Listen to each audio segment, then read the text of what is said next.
Okay, why don't we get started? So, good morning, everyone. I'm Alex B., co-director of the BD2K Center's Coordination Center. So today we're continuing our computing overview with our third talk in this section. I have the pleasure of introducing Dr. Trey Ideker from UC San Diego. He is a professor of genetics and bioengineering in the Department of Medicine and is director of the well-known National Resource for Network Biology in the San Diego Center for Systems Biology. He is a fellow of the American Association for the Advancement of Science, as well as of the American Institute for Medical and Biological Engineering. Some of you may already actually be familiar with Dr. Ideker's work. He is the founder of Cytoscape, an open source bioinformatic software platform that some of you may have been used before for visualizing molecular interaction networks. So today, Dr. Ideker is going to share some of his experiences and insights into the practical challenges of running a research lab at the intersections of data science and biomedicine, something that several of you will likely face in the future. So Dr. Ideker, thank you for joining us today, and the floor is yours.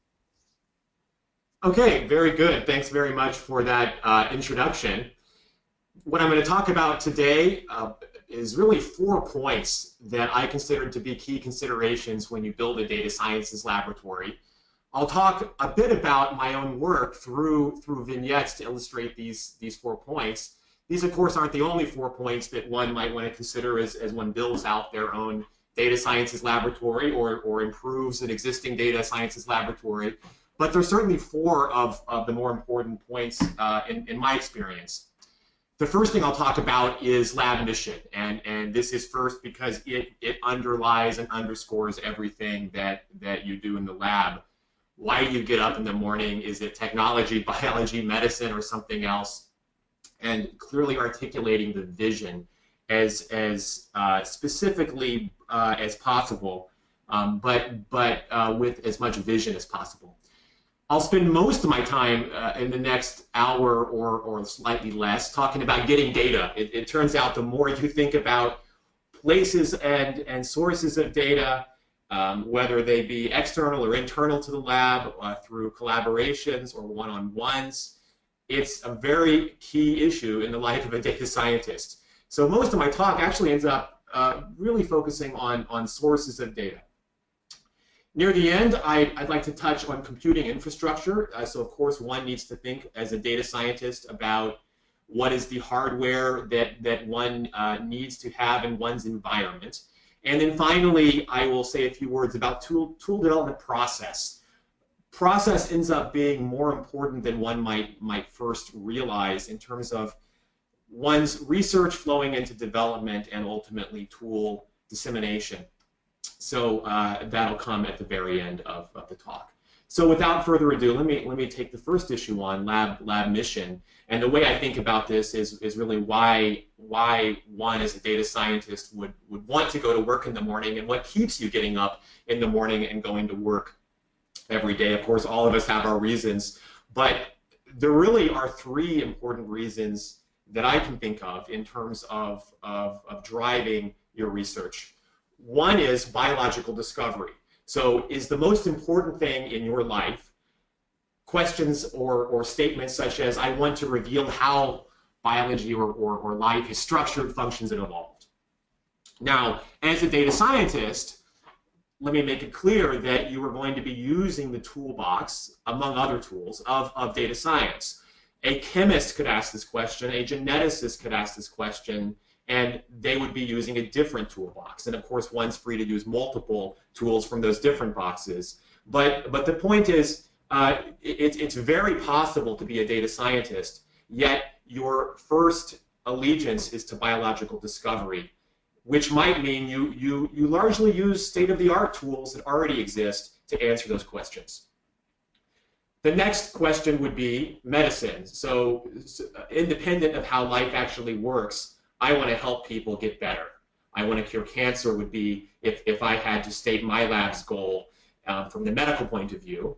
But again, you want to cure cancer using a data scientist toolbox. And increasingly, I think we're seeing that the ability to cure diseases and to push forward biomedical research into those diseases is dependent on data science.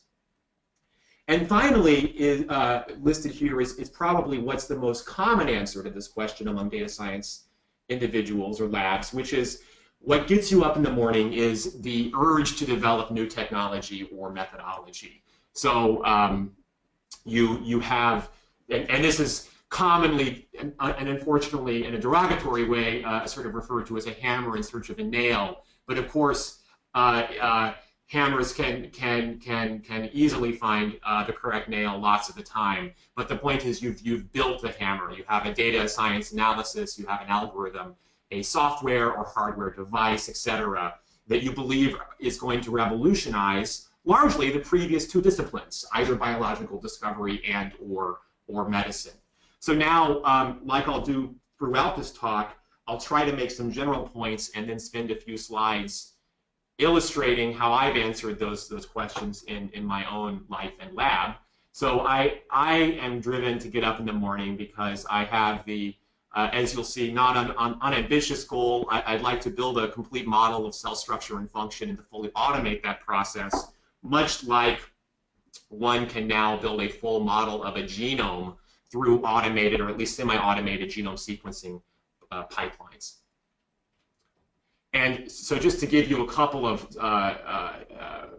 motivations and arguments for why I think that is an important motivation in my life, I'm driven by this idea lately that networks like people are generating on the left here of either physical protein-protein interaction or gene expression or so-called genetic interaction. There's lots of ways that scientists are linking together molecules like genes and proteins in cells.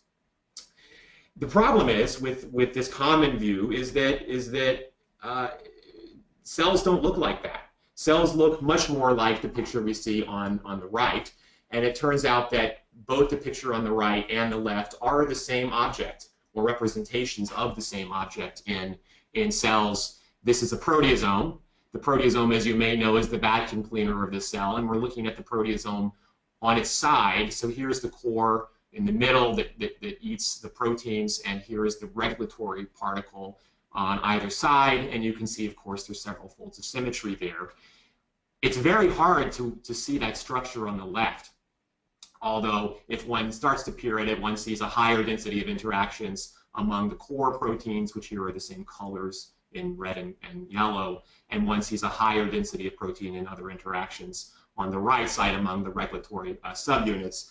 But the question that really we've been addressing now towards a ultimately model of the structure and function of a cell, which starts to look much more like the picture on the right, is as follows. So we're trying to come up with algorithms and tools from data science's point of view that will take all of these network data that I just showed you here, and here is in panel A, and first compute a master gene-gene similarity network based on all of those raw interaction data, but don't stop there. From that gene-gene similarity network, ask the question, how far can we push that towards what starts to look like models of the cell? And as far as we've gotten so far, we haven't, I should admit, gone all the way towards structure. That's a very, very hard problem. But we have been able to push this towards hierarchical models of the components of cells. So you saw in the proteasomal case, there were already several orders of hierarchy. The proteasome contained a core and a regulatory particle. Each of those contained subunits. Each of those subunits contained proteins. So we've at least gotten as far as being able to flesh out that type of structure, largely directly from these kinds of interaction data. That hierarchy begins to look a lot like what we've already heard about in this series, an ontology. So we directly align those ontologies with the gene ontology to see what is the similarity with what's been curated from the literature. Of course, this hierarchy I'm talking about now is entirely data-driven. So just quickly, the way that works is it's a clustering algorithm with a couple of key twists. Rather than build a binary tree like most clustering algorithms or many clustering algorithms do, you want to build what's called a directed acyclic graph, which is not coincidentally the structure of a gene ontology or other ontology, which means that internal clusters, first of all, can have more than 2 children. So here's an internal cluster that has 3 children. Why is that a good idea? Because if you have a protein complex, it can certainly have more than 2 subunits. It can have arbitrary numbers. And we also want to allow for pleiotropy, the idea that an internal cluster can participate in 2 or more parent clusters. So it's a variant of clustering with that twist. And afterwards, you align it to a literature-curated ontology. And then just to give you an example of how this works, this process was just recently applied by my very capable grad student, Mike Kramer, to autophagy. And so here he's generated, or I should say analyzed, and we'll get to this in a second, in the public domain, a bunch of network data like protein-protein interactions, co-expression, and other types of networks among the autophagy genes. Autophagy genes typically start with ATG for autophagy. Now, you'll suspend your disbelief here because we're not showing you the raw data, but he's already processed these into an overall similarity score between pairs of genes. So you can see in the interaction data, genes like ATG 27 and 10 are more similar. Genes like 10, 12, and 7 are more similar. And look, ATG 10 participates in both of those clusters. So already you need a clustering algorithm that can correctly create both clusters for one component. And oh, look, there's a much larger cluster here which encompasses all of these genes, ATG 10 all the way to ATG 8. So in the hierarchy at right, you can start to see that structure in what we hope is a much more clear and interpretable way than looking at either the raw interactomics data or these heat maps. So you can see here that ATG 10 is placed into 2 higher order components defined exactly by these data, and now we have a larger component here which contains all of these ATG genes. The names that you see on at least these blue terms come from alignment to the gene ontology. In the case of these red internal subsystems or terms, those were not in the gene ontology, but it turns out have literature supporting them. And so we were able to name those orphaned terms and submit those names to the gene ontology, and those are now in that resource. And then finally, when you see a number here like 183, this is a truly orphaned component. We have evidence that it's a true component based on the data, yet there's no evidence in Go for that particular grouping, and there's no evidence in current literature for that particular grouping beyond Go. You can, of course, zoom out and look not just at autophagy, but the entire cell's worth of genes. And so this tree here starts with all genes underneath the root. Again, through alignment to Go, this is labeled the cellular component branch of Go because that's what we aligned against. And then you see quickly you partition into a mitochondrial part, a membrane part, an intracellular part. Especially in the intracellular part, you can name, because Go names lots of these internal structures, but there's lots that's unnamed, and those are exactly the new biological discoveries.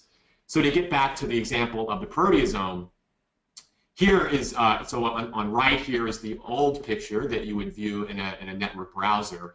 But now if you look at it from the hierarchical or ontological point of view here, again, based on the exact same data, you start to see the structure of the proteasome, at least in terms of the hierarchy, where you have a proteasome complex which splits into a core and a regulatory particle which split into subunits and proteins and so forth. So that's an example that I'll carry forward throughout this talk. But let's get back to how that relates to the lab mission.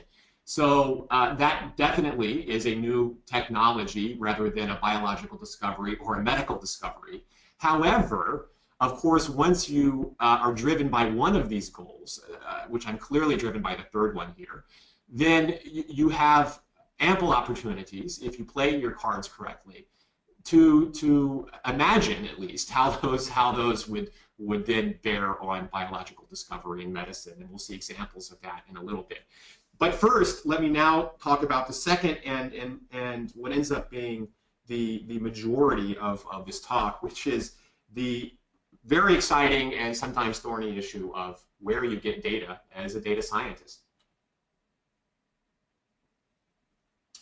Like any topic, one can try to classify it into different parts. So here what I've done is try to spread out different ways of getting data from or across a continuum where you have easy entry but less novelty and control, all the way where you have a higher bar of entry but complete control and hopefully more novelty.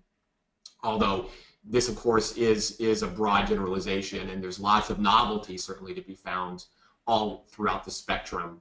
So the easiest bar to entry as a starting data scientist is, of course, public data sets. It's surprising the number of data science labs that have a perfectly good career with only looking at public data sets without doing any of these other 4 activities that I'm about to talk to. Now, if one does not want to operate in a vacuum, and increasingly in our connected society, we're encouraged and have ample opportunity to work together, one can think about accessing data through different kinds of collaborations. There's really many ways to think about this, but I think about it in terms of 2 types: many-to-many collaborations, which are sometimes called consortia, and one-on-one, more focused collaborations between you and a coworker who could be either at your same institution or at a different institution.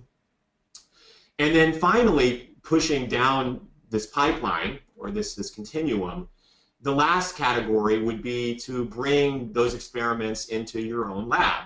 And the way to do that is if you yourself do not feel yet qualified, if you have not been trained in biochemistry or genetics or some other molecular biological laboratory discipline, then I've seen lots of cases where that lab nonetheless is able to run to start and then run a very successful experimental program. And the way they do it is with the host lab. So this requires a lot of trust with the host partner here. But if you have, say, a neighbor with whom you have a very good working relationship, then you can often come up with an agreement where you'll pay for an experimentalist in their lab, or you've already hired a postdoc or a technician into your lab, and they'll mentor that person within their own lab at least some of the time. The final position on this continuum is to go even further and to take on all of that experimental laboratory activity yourself. And again, there's a lot of laboratories, including my own, that took this plunge at the beginning of their careers, and I certainly wouldn't go back at this point, and I'll talk a bit about that. But all of these modes, I'd like to say, are successful ways of running a data sciences lab. You just have to choose which kind of lab you want to be. So in terms of public data, because a lot of what I'm focused on is building models of cells with ultimate application to understanding and curing cancer. And again, every time I say that, I have to smile, and I'm sure some of you are as well. It's a lofty goal here. But the point is, you want to keep getting out of bed for 30 years, or maybe your entire career. You don't want to just have a goal that's going to get you out of bed this week. So in the case of cancer, there is, in many ways, cancer is the flagship of widely available public data, and the jewel in the eye of that flagship is the Cancer Genome Atlas, or TCGA, where at this point in time there's far in excess of 10,000 exomes, I should say here, as opposed to genomes, for cancer available. This just shows one such genome that was an early genome generated by the Cancer Genome Atlas. This is a so-called circus plot here where for a single patient who had been sequenced and also subjected to a variety of other modes of data collection and analysis. But here they're really focusing on the genome. So you can see here around the circle, you have the 22 chromosomes plus the X and the Y. And then in successively smaller and smaller tracks around this circle, you can see different types of analysis they've performed to extract different kinds of information about the raw genomic sequence. So in terms of single nucleotide substitutions, you're looking at that here in this yellow track, just counting the number you see as you walk along the chromosomes from one to the other. You can then get into the different kinds of substitutions you see there and other kinds of changes. You can then get into copy number variants or long segments of DNA that are amplified or deleted. So here you can look at amplifications, deletions, and so on. And so then if you take a step back and look at the collection of all data that's available through a resource like the Cancer Genome Atlas, they've really made it very, very accessible. So a few clicks away, if you simply Google TCGA cancer, you can get to specific tissues where all of the patient data that have been collected for that specific cancer tissue can be accessed. So if one's interested in head and neck squamous cell carcinoma, here's the data page that you find. So there's a total of 528 cases currently in the TCGA, of which just shy of 500 have been sequenced, at least for the exome. But then I mentioned they've collected a whole variety of layers of molecular and then finally clinical information, which are mostly survival. Occasionally you get drug response information in the clinical column here. But it's a lot of data, and at least the first couple of tiers of those data are pretty easily accessible. If one wants increasingly raw data, one has to obtain the proper access. But hundreds, if not thousands, of labs have taken that step, including my own. So it's not complicated to do. Now, my lab being a network lab, we also are very interested in public domain data sets describing molecular networks, of which, just like cancer genomes, there are many. Here I just list general categories without mentioning the individual databases. I'll talk about that maybe a little bit later. But you have metabolic networks that are essentially akin to the old Boehringer-Mannheim wall charts people used to have in the labs, on the lab wall. Transcriptional networks, which have been measured increasingly systematically with techniques like ChIP-seq. Genetic and protein interaction networks. Protein interaction networks are being measured with technologies like affinity purification, tandem mass spectrometry, or the yeast-2 hybrid system, and a variety of other related experimental technologies. And again, many labs are generating these data and depositing them in the public domain. If all else fails, one can always take the prolific mRNA and protein expression data that are out there in databases like the Gene Expression Omnibus or GEO, and from those profiles of mRNA levels for each gene, compute gene-gene similarities, which can be interpreted and used as networks. We started putting, in my own lab, a lot of these data, but more specifically, not just the raw interaction data, but some of the subnetworks and the cell models derived from those data into this database called the Network Data Exchange, or Index. This now contains, here we show just a variety of sources of networks this thing contains. We certainly have a focus on cancer networks like the NCI Pathways Interaction Database. We're the host up here. Because we were funded by the NCI, and our core interest is cancer, but there's a variety of diseases and pathways related to those here in the database. Now, when you have various kinds of data in the public domain, I just want to give you another vignette of ways that our lab, in a purely public domain data-driven way, has been able to put together these different data sets for a productive line of research. And so what we thought we could do is use these protein networks as a scaffold of potential pathways in which or on which to integrate heterogeneous patient cancer mutation profiles and heterogeneous patient mRNA expression levels. Today I'll focus mainly on the patient cancer mutation profiles, with the idea here, can you use the networks to group patients that may have different genes mutated in their tumors, but nonetheless are mutating the same networks and pathways, as a way of taking what have been called N of 1 patients, those that can't be grouped with any others for diagnosis or therapy, and getting extra power and insight for grouping them at the pathway level.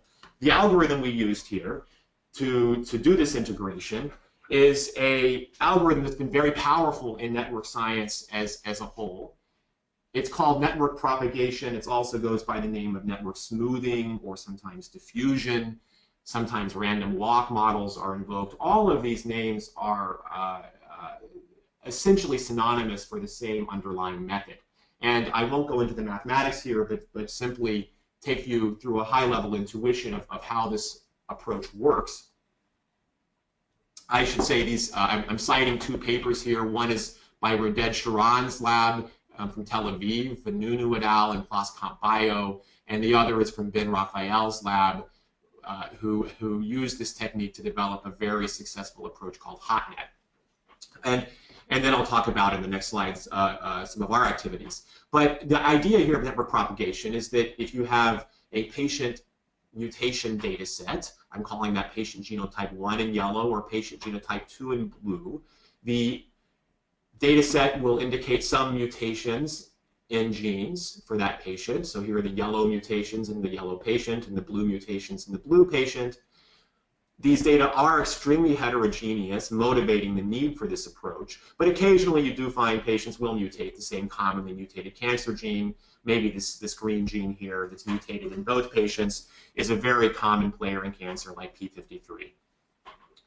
But the question is, can you find more commonality than that at the network level? And so the way propagation works is it pretends that each mutation is a source of heat, and that the protein interactions and other molecular interactions you have in this network can conduct that heat to their network neighbors and their neighbors' neighbors and so on to convergence. And convergence depends on one parameter. It depends on how much, it's essentially the ratio of heat you inject to the amount of heat at every unit time being diffused into the atmosphere. So you can think about heat evaporating or diffusing upwards from this network into the atmosphere.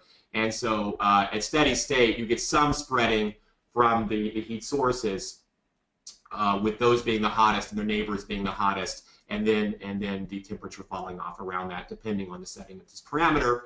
And so having diffused those two data sets, you now see that there's a large green region over here, which represents hot proteins in both patients. That is to say, what we've done is we've rescored a patient profile from a few ones and a sea of zeros for the genes that aren't mutated to a quantitative score for every gene, indicating not whether it is mutated in a patient, but its network proximity to mutations. So if you have an upstream factor, it feels the heat. If you have a downstream factor, it feels the heat in some kind of signaling pathway. If you have a member of the same protein complex, then it feels the heat as the other member that was mutated. And that's how you can begin to get these striking now similarities between patients.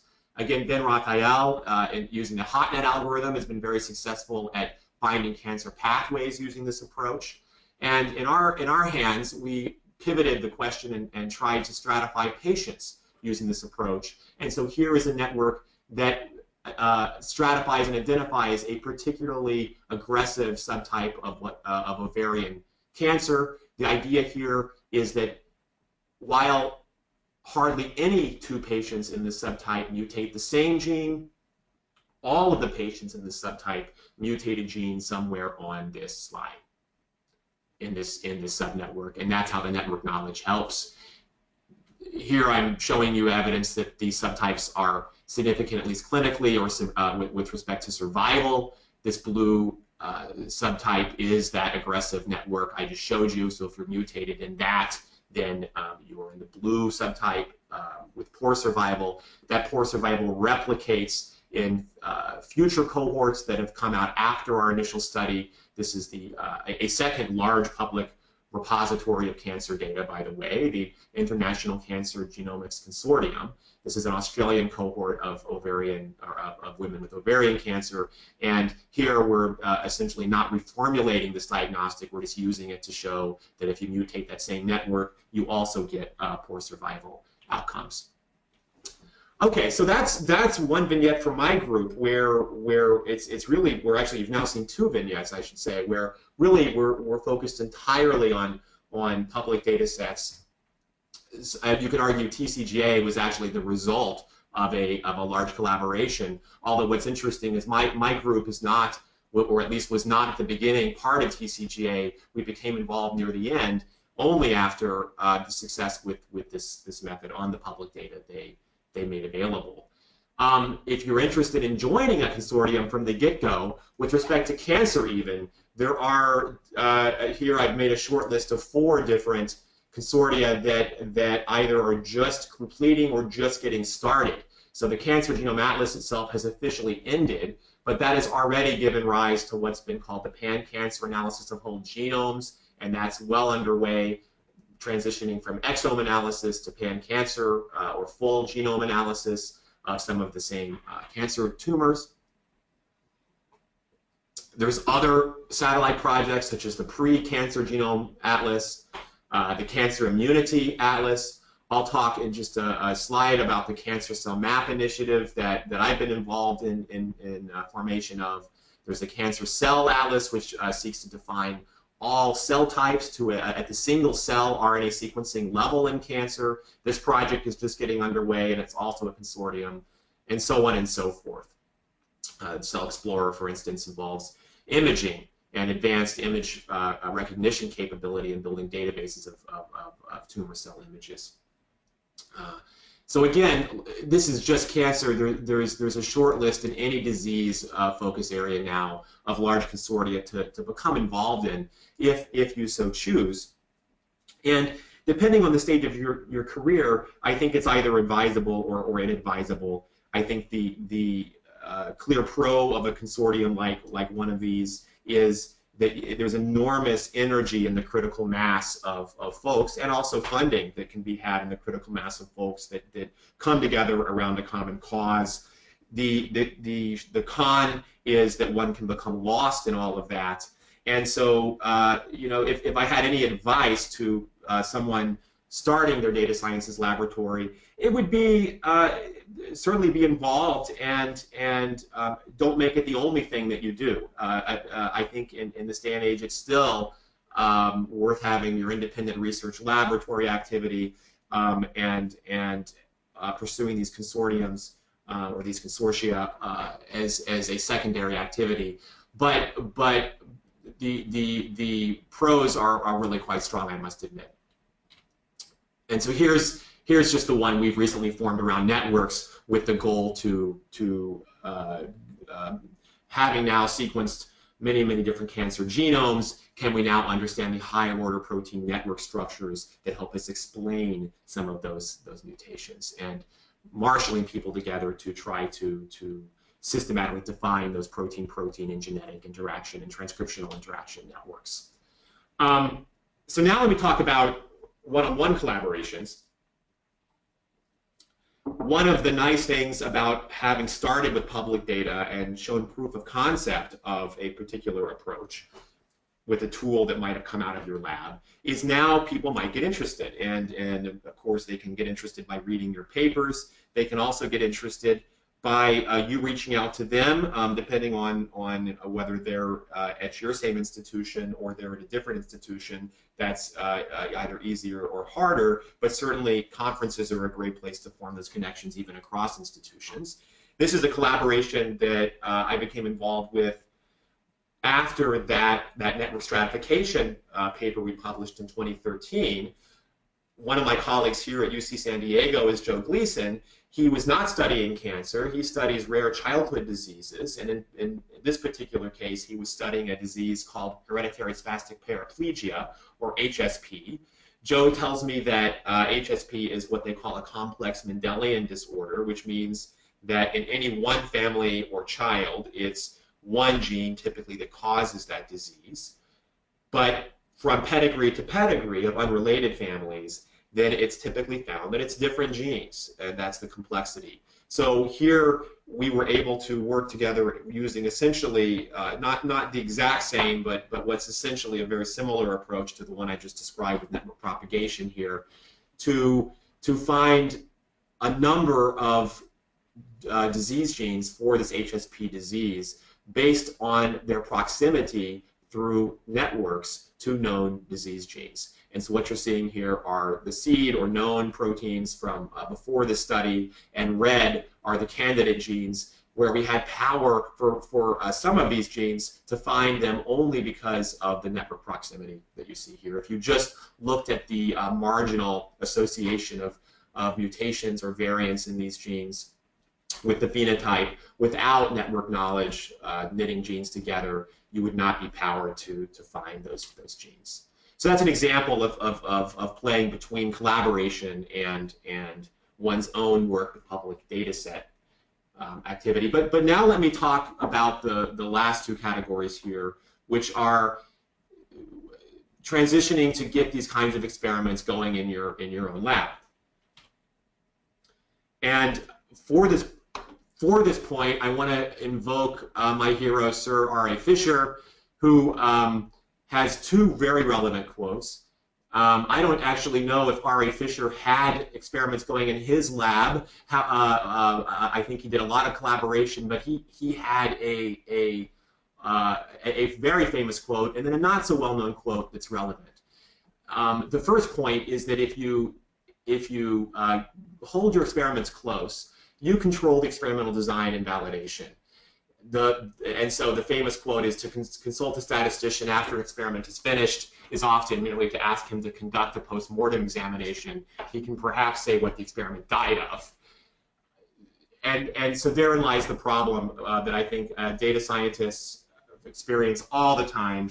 This one-on-one collaborator comes to you, and it's essentially all the work in lab has been done, and you can immediately see 5 things you would have suggested they change about the experiment. And of course, if you had started at the beginning of the projects, you might have learned, of course, as much as they would have about the particular biological problem at hand, causing you to change your analysis or your plans for analysis. So the closer you can be involved at the start of an experiment, the better for all of us concerned. There's, of course, many ways of doing that, but one of them is by working closely with experimentalists either in a host lab or in your own lab. The other point I want to make here ends up being actually in my career even more important. And it was not something that I saw immediately, but saw over the first 3 or 4 years that I became involved in experiments alongside data science. And that's that as you begin to get your own hands wet or dirty or whatever the right analogy is here, this miraculous thing happens, and you become in touch with biology like no other method. You can certainly become very educated about biological systems as an armchair reader of those processes, either in textbooks or literature or hearing about them. But somehow, when you're at the bench, you gain a completely different level. At least in my own life, it was transformative.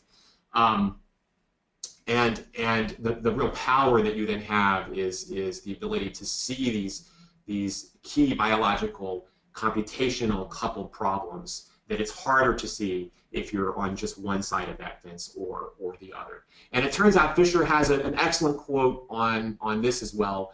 Sanity and realism can be restored to the teaching of mathematical statistics most directly by entrusting it to men and women who have had personal experience of research in the natural sciences. And so here, of course, he may be talking about different ways of getting that experience, but certainly a laboratory is a wonderful way of really getting the experience beyond data sciences, which he's referring to as mathematical statistic here.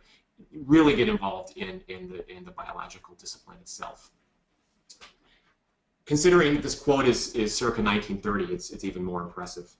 And then really the third practical issue here is once you have data in your own hands, you're much more assured that you're not duplicating the efforts of someone else. Of course, it's certainly always feasible that someone else has done the exact same experiment as you are.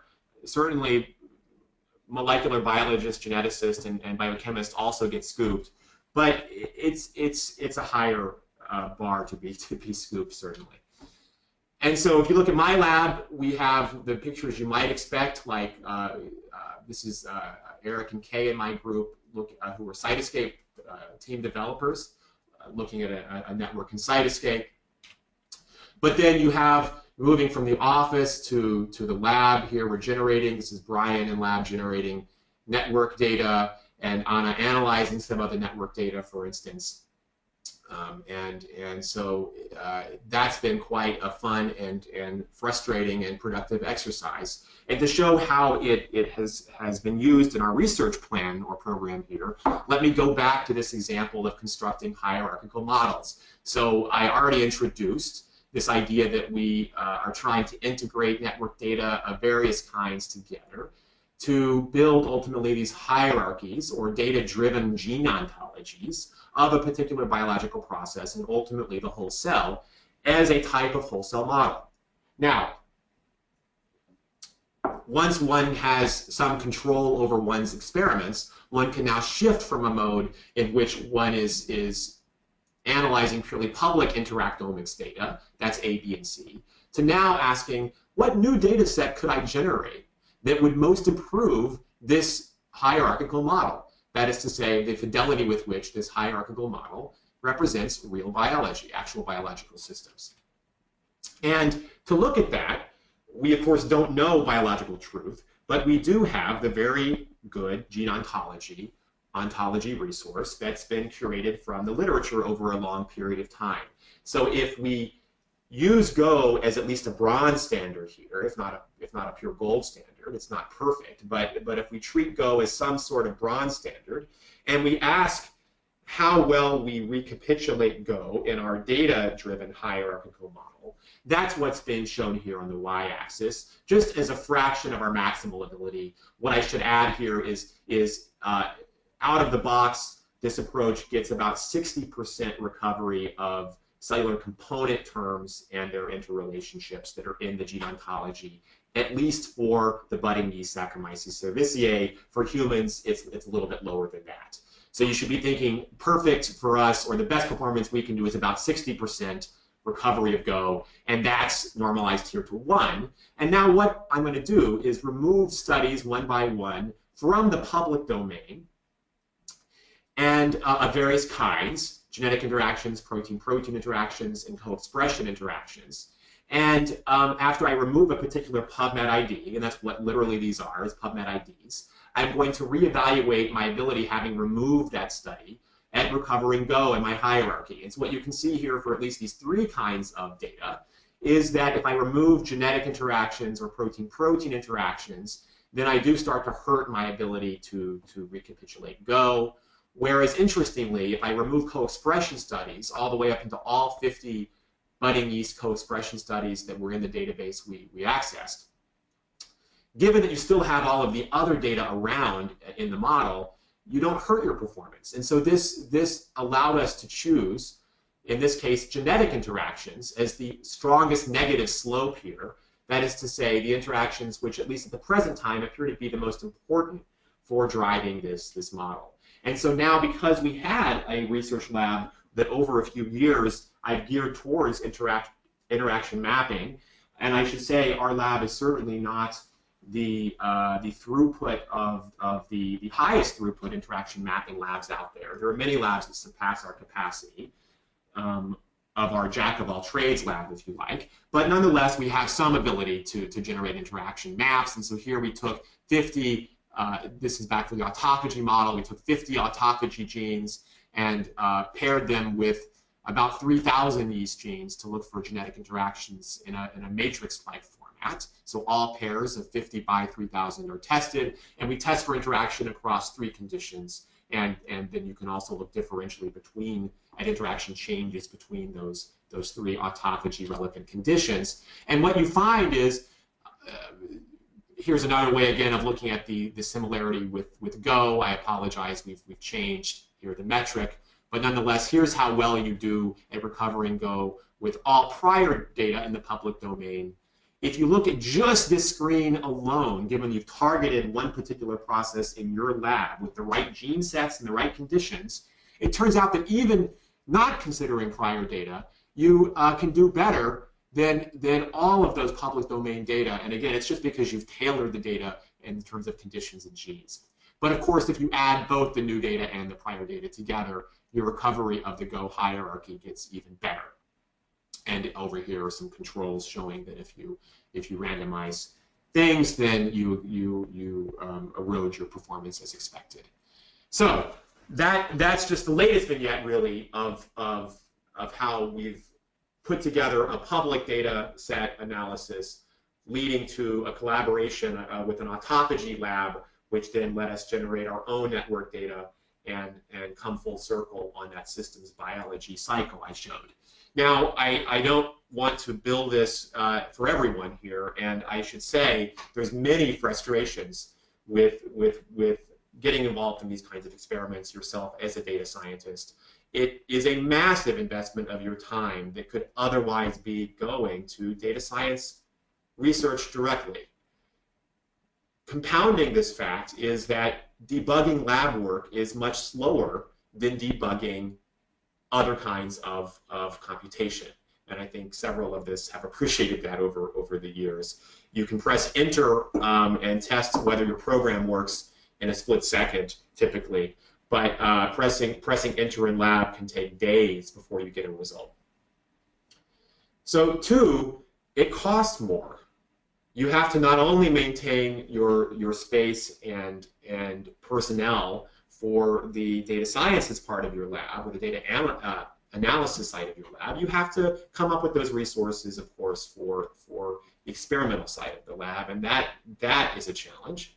You have to expand your focus, which means that you're distracted.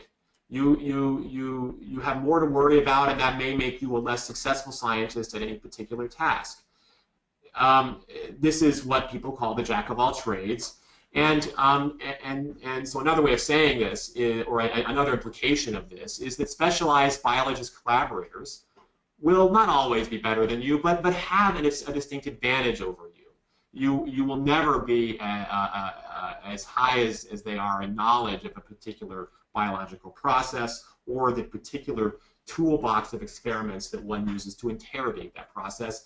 And perhaps most frustrating of all, while you spend the time diversifying your computer science background to learn experimental biology, you're going to find that your colleagues who are staying strictly in computer science domains are going to now, over time, be better at you at computer science. And that's also frustrating. But you can collaborate both ways. I find at this point in my career, even though I started with a degree in computer science and ended with a Ph.D. in molecular biology, I now am in a position where I collaborate freely with both sides of that fence, and I've got to. Okay, so that was the bulk of what I wanted to talk about today. I mentioned that getting data was by far the most weighty topic in my mind. But let me just say in the last 5 minutes or so, a few words about both computing infrastructure and process.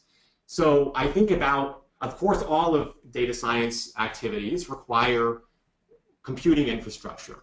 And so how should we think about that? I think about it in terms of at least 5 tiers, and these are not meant to be mutually exclusive. So there's the connectivity and the interface, which sounds trivial, but it desires it requires some thought and design. You're going to have to separate, if you have a wet lab, you have to separate that out from the dry lab, or that's necessarily separate. So you have to think about how you're going to maintain connectivity from a data point of view. Here, and I think certainly the goal in the lab would be to provision both environments with high bandwidth connections, both wired and Wi-Fi. You have to think about how your personal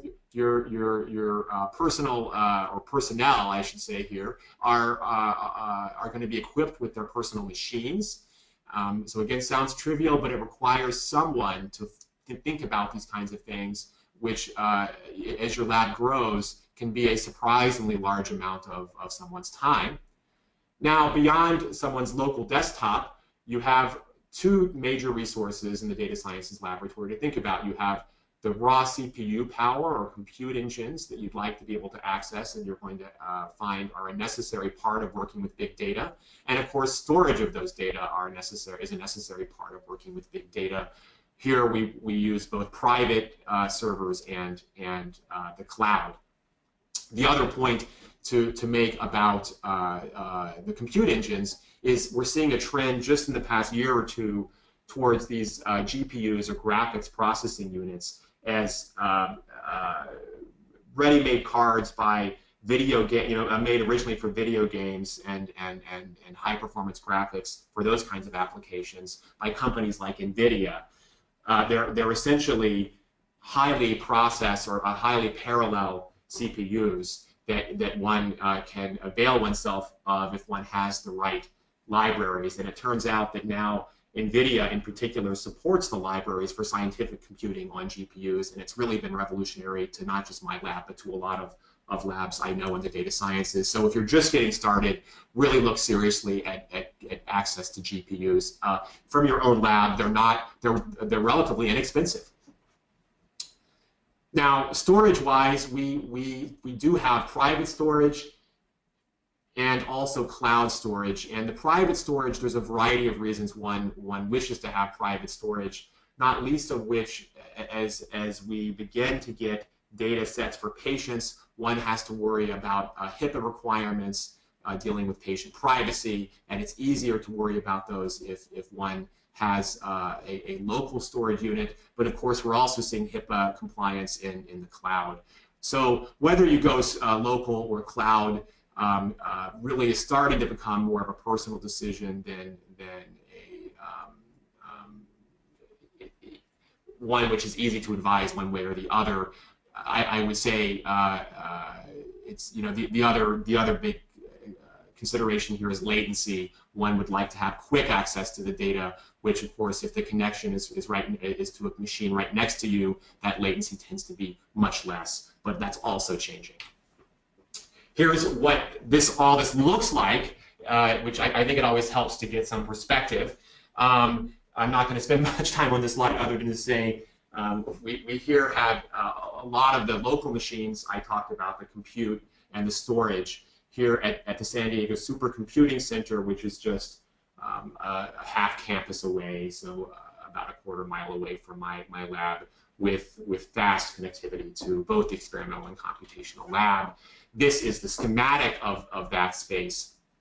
And so over here, you see this is the compute part of that cluster, and here is the storage part of that cluster, and here is representation of the local machines. And so, of course, the physical location changes between the local machines in lab and the SDSC machines, and so on.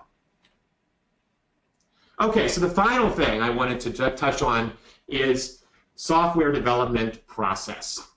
As we begin to think about our data sciences projects, it helps greatly, and this, I should say, took me 10 years and a key conversation with Dr. Tamara Munzner at UBC, who urged me, she runs a very successful lab at UBC in data sciences, and a few years ago, she urged me to think about my tool development across 4 stages, and whether she would accredit this to someone else, maybe she would, but I'm going to give her credit here.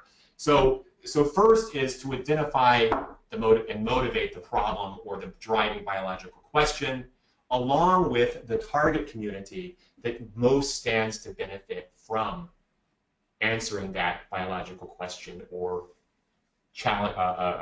successfully solving that problem. Stage 2 is develop a prototype and not worry about yet how you're going to convince the world that your prototype is useful. You've already identified the need. Now, in stage 2, spend some time internal to the lab and get out that first paper. Once that's out, then you can focus in stage 3 on making a robust software tool or a website or database, as the case may be. And that's not the initial point of that first paper in stage 2. That comes later.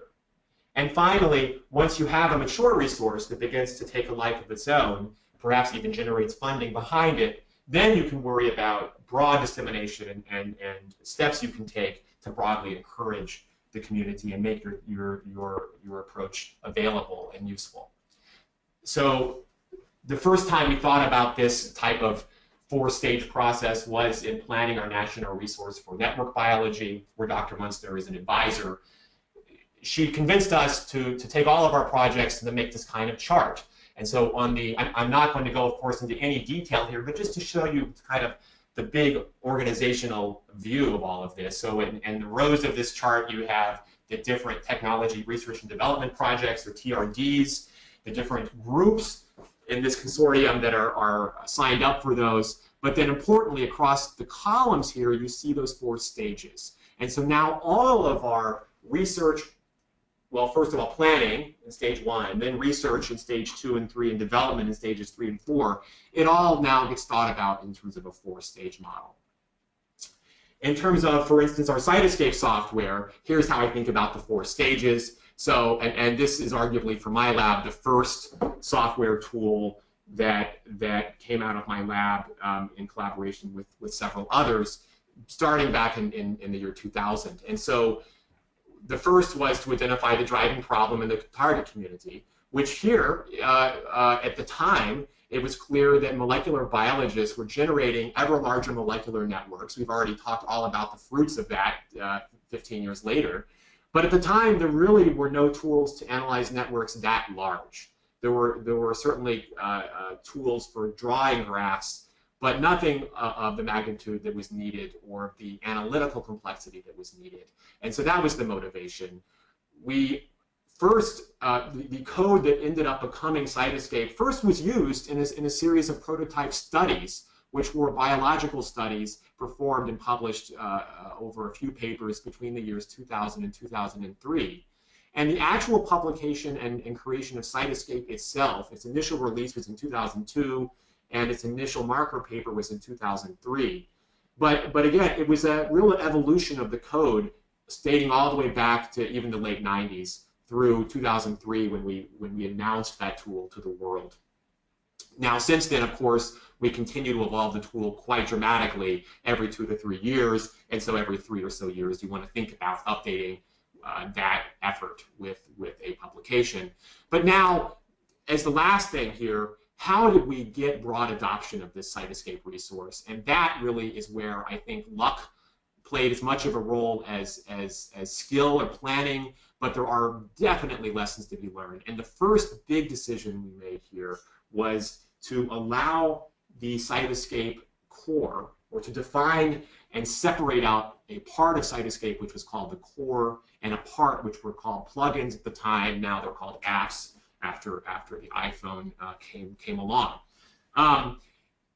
Giving people the ability to write their own plugins or apps really changed everything for us. And so if you want, if you're willing again to put in the software engineering effort, then it can pay off in terms of dissemination and crowdsourcing, because you're giving them a mechanism by which to very effectively crowdsource. Many of these apps, and there's over 200 of them that are now developed for Cytoscape, are also themselves open source. And so what that means is we can actually absorb some of that technology and use it to benefit the core in future releases, and everyone's happy. And that's really been a powerful model for us.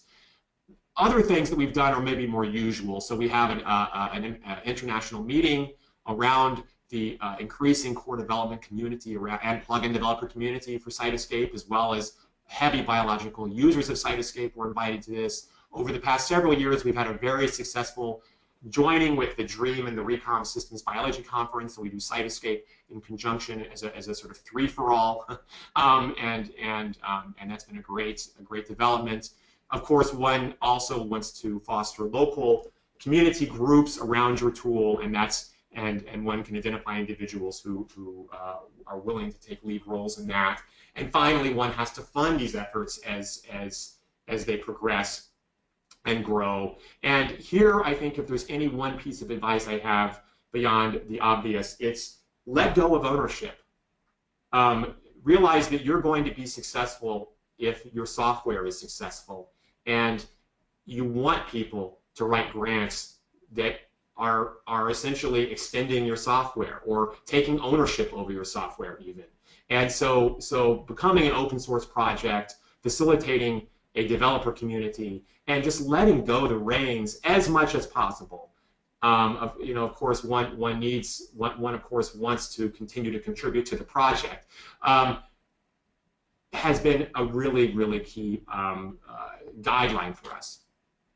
And so not only now do we have Cytoscape itself, but we have this whole satellites of tools that have been built around Cytoscape, including the App Store, where you can download the apps. Some of these apps get downloaded thousands of times and cited thousands of times. So they themselves in their own right are quite powerful forces. And I already talked about our connections to databases like Index. So that concludes my talk. And I have tried to touch really on 4 different points, which were key in building my own data sciences laboratory, and I think are clearly going to be key considerations for anyone getting started or building into the future. And so with that, I will thank you for your time, especially given that I think I just competed with Donald Trump's inaugural address. If you were still on this call, I think you made the right decision to stay. But with that, I will take any questions. Thank you, Trey, for this wonderful talk. So we actually have time for one quick question. So the first question, well, actually we got a lot of questions for this, but I'm just going to choose one. So what are your thoughts on using maker spaces for data science labs? Do you have any thoughts on that? Are there any data science makers out there who'd use a space like this? That is a wonderful suggestion. I have several lab members who are big participants in the makers movement. I myself have not tried going down that road. My guess is depending on what environment you are in. If you're in a university environment that has a biological sciences department, my guess is it might actually be easier just to go to your neighbor and use their makerspace that's provided by the university. But I would love to hear people who've had experiences with that. Okay, well, we're out of time. Thank you so much, and we'll conclude this talk today. Thank you.